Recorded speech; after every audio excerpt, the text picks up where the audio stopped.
অবশ্যই এক্সাইটিং। দেশবাসীর প্রতি আমার একটি মাত্র অনুরোধ থাকবে যে সামনে জাতীয় নির্বাচন এবং আমাদের সংবিধান অনুযায়ী জনগণ এই রাষ্ট্রের মালিক।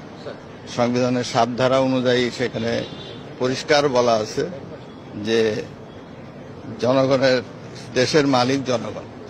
তাহলে জনগণকে আসতে হবে, এগিয়ে আসতে হবে, ভোট কেন্দ্রে যেতে হবে, ভোট দিতে হবে, নিজের ভোটাধিকার প্রয়োগের মাধ্যমে তাদের মতো করে সরকার গঠন করতে হবে।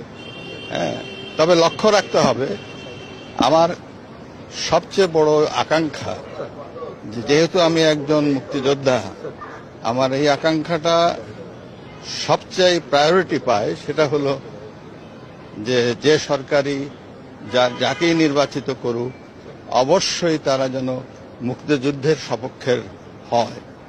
তারা যেন, যেহেতু স্বাধীনতা এনেছে মুক্তিযোদ্ধারা, দেশের জন্য যুদ্ধ করেছে মুক্তিযোদ্ধারা, তাহলে দেশ শাসিত হোক মুক্তিযোদ্ধাদের দ্বারাই।